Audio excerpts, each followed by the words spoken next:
विठ्ठल विठ्ठल विठ्ठला पांडुरंग विठ्ठलाच्या जयघोषामध्ये परिसरातील श्री क्षेत्र कौंडण्यपूर येथील विठ्ठल रुक्मिणी मंदिरात आषाढी एकादशी निमित्ताने भाविकांची दर्शनासाठी मांदियाळी पाहायला मिळते। विदर्भातील जे लोक पंढरपूरला जाऊ शकत नाहीत ते लोक प्रति पंढरपूर असलेल्या कौंडण्यपूरमध्ये रुक्मिणीचे दर्शन घेण्यासाठी येतात।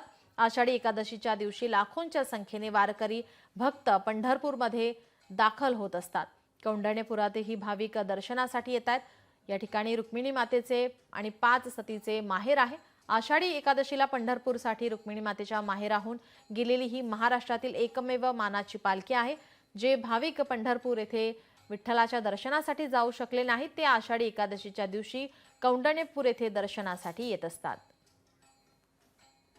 आषाढी एकादशीचा मुहूर्त असल्यामुळे आम्ही विशेष महत्त्व असल्यामुळे आम्ही आज सकाळी दर्शनासाठी आलो। आमच्याकडून जरी पंढरपूरला झालं नाही तरी आम्ही विदर्भाची पंढरी म्हणून ओळखलेल्या कौंडण्यपूरचीच आम्ही पंढरपूरचं समाधान मानून घेतो आणि आम्ही विदर्भातील असल्यामुळे आणि आम्ही कौंडण्यपूरच्या परिसरात रहिवासी असल्यामुळे आम्हाला अभिमान आहे की आम्ही रुक्मिणीच्या माहेरचे आम्ही मुलं आहोत। त्यामुळे आम्हाला आमचा अभिमान आहे आणि आम्हाला पांडुरंग परमात्म्याची आणि रुक्मिणी मातेची असाच आशीर्वाद राहो।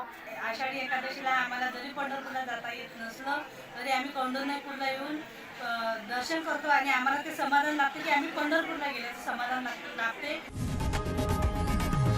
लोकशाही मराठी ऐका, पहा, जागरूक रहा।